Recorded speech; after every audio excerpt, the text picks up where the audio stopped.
Добрый вечер. В эфире информационный выпуск Амшик Шара. Царица абхазской сцены, народной артистки Абхазии, кавалеру ордена Ахтапша третьей степени Виолетте Ман исполнилось 80 лет. В честь юбилея артистку принял президент Рауль Хаджимба.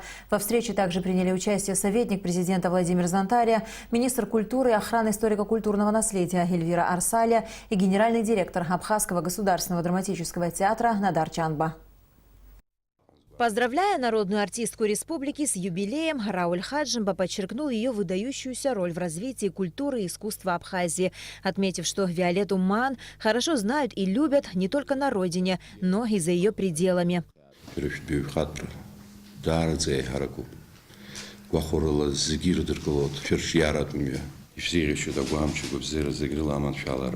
Генеральный директор Абхазского государственного драмтеатра Надар Чанба хорошо помнит, когда на премьеры спектаклей с участием Виолетты Ман невозможно было достать билеты. «Я не мог себе даже представить, что буду работать с ней в одном театре», — сказал он.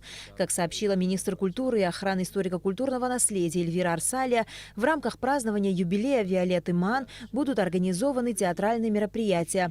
Народная артистка Абхазии Виолетта Ман поблагодарила главу государства за внимание. С первого дня выхода на сцену я делала все так, как чувствовала, вкладывая душу в свою профессию. Если мне удалось сделать что-то полезное для моего народа, это самый большой подарок для меня, говорит артистка. Несмотря на то, что у меня не такой уже маленький возраст, но когда все это связано с твоим любимым делом, с твоим творчеством, и когда тебе уделяют большое внимание, оценивают твой труд, это, конечно, счастье для творческого человека. Я прошла немаленький путь, прошагала все эти годы по одной улице по пути к театру.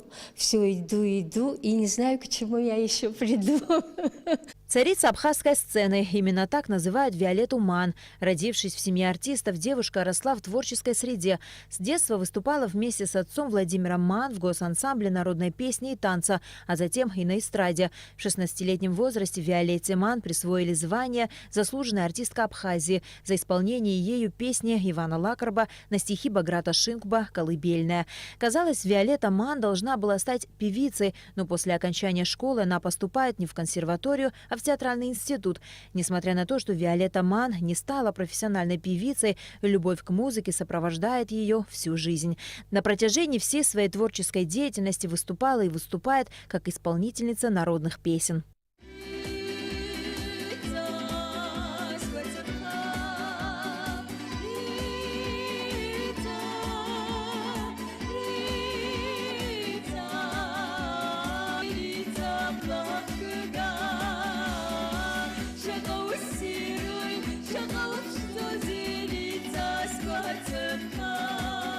В 1962 году после окончания театрального института Виолетта Ман возвращается в Абхазию и начинает работать в Абхазском драмтеатре. В это время театр переживал пик своей популярности. Это было золотое время, вспоминает артистка. Я очень люблю свой театр, свой родной театр, где я получила огромную любовь к профессии, к творчеству от моих старших, наших корифеев.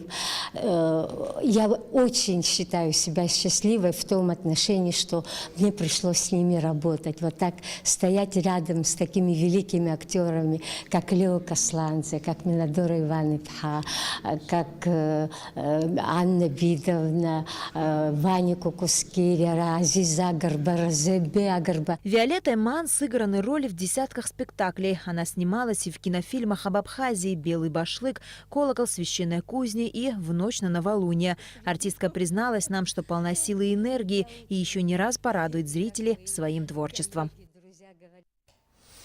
Вице-премьер Абхазии Астамур Кесба провел совещание с представителями заинтересованных служб и ведомств по вопросам паспортизации жителей Гагарского района, сообщается на официальном сайте районной администрации. Как было отмечено в ходе совещания, процесс обмена паспортов гражданина Абхазии старого образца на новый должен быть завершен в конце апреля текущего года. По данным Центральной избирательной комиссии, всего в Гагарском районе должны обменять паспорта 27 тысяч человек, из которых 24 875 5 уже подали документы на обмен абхазского паспорта. 22 542 гражданина получили паспорта. Готовы к выдаче 1652 документа. Примерно еще около 4000 человек не обратились в паспортное отделение для обмена главного документа гражданина Абхазии. Как было отмечено на совещании, в течение 10 дней будет проведена усиленная работа по выдаче уже готовых паспортов. В МИД Абхазии прошла встреча министра иностранных дел Даура Кови с главой регионального представительства детского фонда ООН ЮНИСЕФ Гассаном Халилом. В ходе встречи Даур Кови дал положительную оценку проектам, которые ЮНИСЕФ осуществляет на территории Республики Абхазия. В свою очередь, глава регионального представительства ЮНИСЕФ Гассан Халил рассказал министру о некоторых результатах, достигнутых организацией в течение последних нескольких месяцев. Стороны обсудили ряд вопросов, касающихся работы ЮНИСЕФ в Абхазии. В частности, обсуждался проект по техническому образованию «МИКС», который ЮНИСЕФ планирует реализовать совместно с программой развития ООН на территории Республики Абхазия. Кроме того, был намечен план действий на ближайшее будущее. Детский фонд ООН работает в Абхазии уже более 20 лет. Свой офис организация открыла в 2005 году. Летом этого года миссия МККК в Абхазии продолжит поиски пропавших без вести во время Отечественной войны народа Абхазии. Впервые за 7 лет к поисковой группе присоединятся абхазские спасатели. Они будут обеспечивать безопасность проведения поисковых работ. Для этого специалисты МККК проводят для сотрудников МЧС тренинги по разминированию. Подробности в репортаже, подготовленном пресс-службой спасательного ведомства страны. В МЧС Абхазии стартовали тренинги по разминированию, которые проводят специалисты Международного комитета Красного Креста. Обучающий курс проводится в рамках проекта миссии МККК по поиску пропавших без вести во время Отечественной войны народа Абхазии 1992-1993 годов. Тренинги продлятся 6 недель. Первые 3 недели являются основные принципы нашей общей работы. Они будут включать нетехническое обследование тех мест, где мы проводим наши эксгумации, для того, чтобы обнаружить, если они являются небезопасными для наших сотрудников. Вторая часть – это сопровождение антропологических исследователей во время обнаружения возможных останков или просто поиска в местах, где мы ведем эти эксгумации. А третья часть – это будет введение напоминание о принципах первой домедицинской помощи. В этом году поиски пропавших без вести стартуют в июне и продолжатся до августа. Сотрудники МЧС, которые будут обеспечивать безопасность проведения работ, включены в поисковую группу впервые. Глава ведомства Лев Квициня выразил благодарность руководству миссии за проводимую ими работу. К обучению привлечены сотрудники из различных подразделений спасательного ведомства. Замминистра по чрезвычайным ситуациям Сатби Гиндия уверен, что участие в поисковых работах станет хорошим опытом для абхазских спасателей. Для Министерства МЧС эти тренинги очень важны, так как это идет программа по поиску пропавших во время войны 92-93 годов. А также в этих тренингах принимают наши специалисты. Для наших специалистов, что это дает повышение квалификации. В этих тренингах участвует Ачимчирский район, по гарнизону Ачимчирского района. Также участвует отдел пиротехники. Эти отделы и подразделения участвуют потому, что в Ачимчирском районе и в Сухумском районе больше всего будут проходить поиски по пропавшим без вести. А также задействованы будет Оголурыбский район и частично Гагрский район. Но наши специалисты, которые сегодня получат опыт и знания, они будут задействованы в других районах, тоже в поисковых работах. Поиски пропавших без вести миссии МККК ведутся 7 лет. За это время удалось обнаружить около 500 останков. Из них более 200 удалось идентифицировать. Сухумский городской суд признал виновным Алхаса Хагуш в совершении преступлений по статьям незаконное хранение и ношение огнестрельного оружия и боеприпасов и умышленное причинение тяжкого вреда здоровью, опасного для жизни человека в отношении 2 лиц, совершенное из хулиганских побуждений общеопасным способом, повлекшее по неосторожности смерть потерпевшего. Алхас Хагуш приговорен к 8 годам и 6 месяцам лишения свободы с отбыванием наказания в исправительной колонии строгого режима.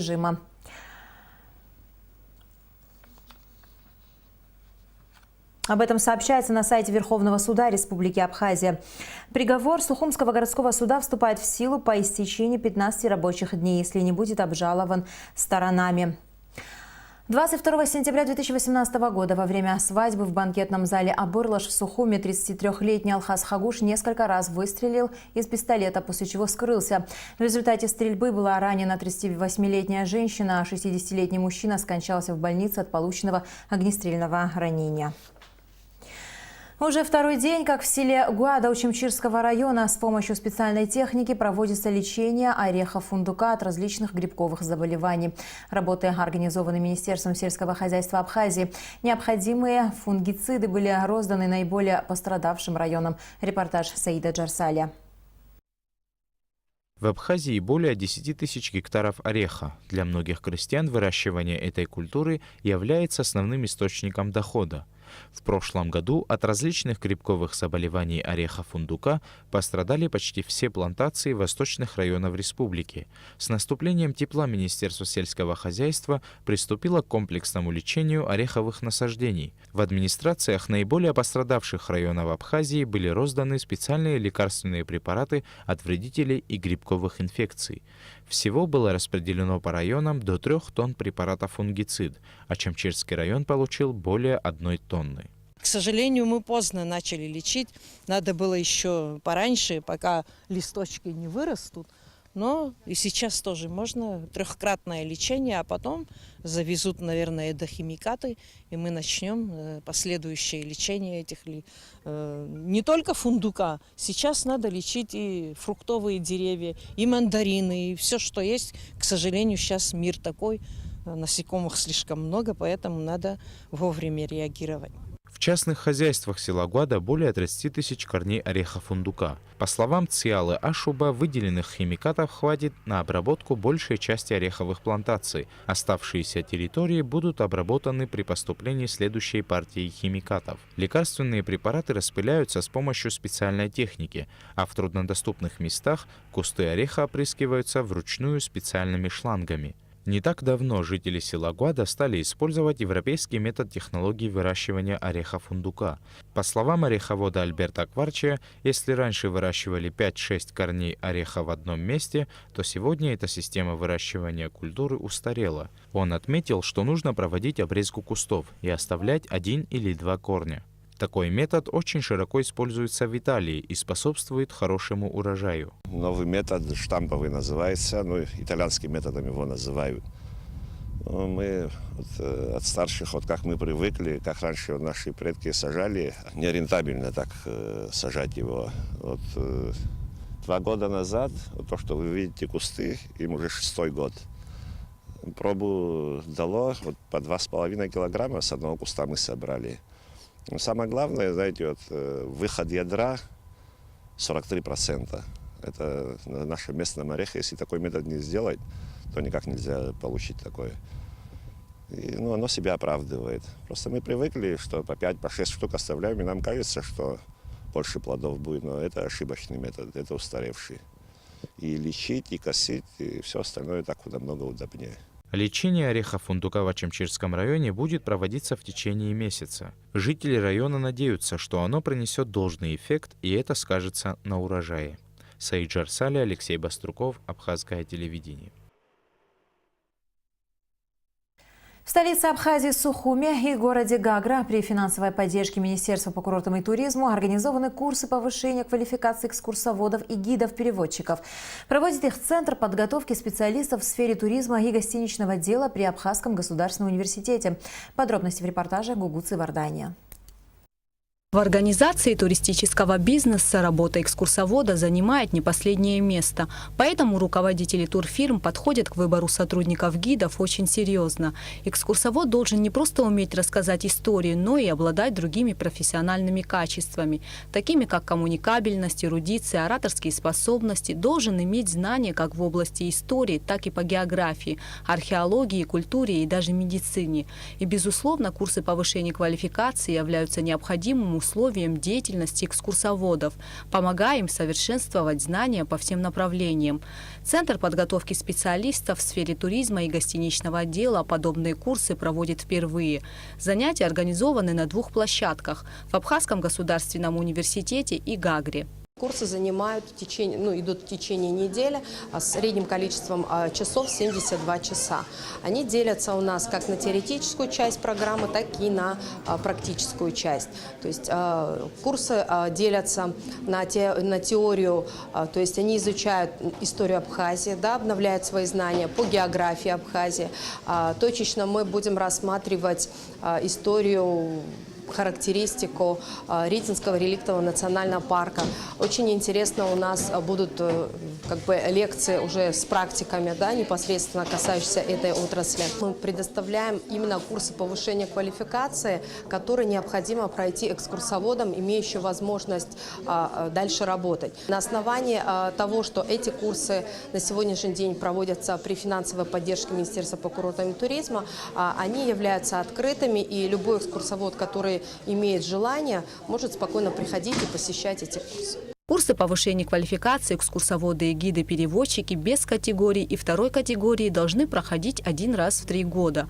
Экскурсоводы и гиды-переводчики 1 категории проходят повышение квалификации 1 раз в 5 лет, а инструкторы при необходимости повышения своей квалификационной категории. В программу обучения входят такие дисциплины, как этнография, география Абхазии, культура русской речи, практические выезды по маршрутам, история Абхазии.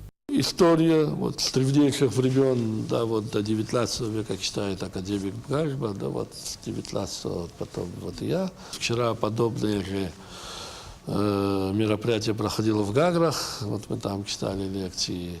Сегодня здесь, думаю, важно, все равно человек, даже опытный, даже проведший десятки лет, все равно нуждается где-то в повышении квалификации. Центр по подготовке в сфере туризма и гостиничного отдела был создан на базе Абхазского государственного университета в 2016 году. И с тех пор постоянно проводятся курсы подготовки экскурсоводов, методистов и инструкторов горно-пешеходного туризма. Что касается курсов повышения квалификации, то по их окончанию все экскурсоводы пройдут тестирование, после чего им будут выданы сертификаты с присвоением квалификации.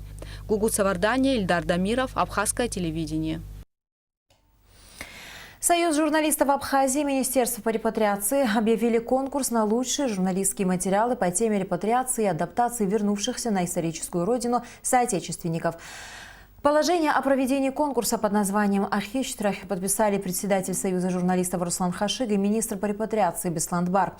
На конкурс принимаются журналистские материалы, опубликованные в 2019 году в республиканских, городских, районных и независимых печатных изданиях, а также представленные в теле- и радиоэфире. В конкурсе также могут принять участие журналисты зарубежных стран из числа наших соотечественников, пишущих о проблематике репатриации. И в завершении выпуска о погоде. По сообщению Гидрометцентра, в Абхазии ожидается переменная облачность без осадков. Ночью и утром возможен туман. Температура воздуха ночью +1,6, днем 11-16 градусов. Температура морской воды 9 градусов.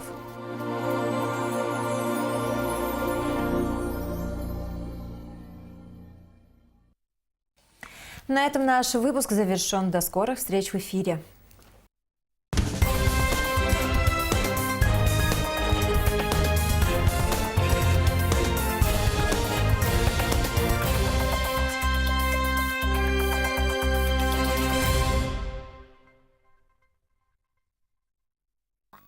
А вот этот шарик, он не живой.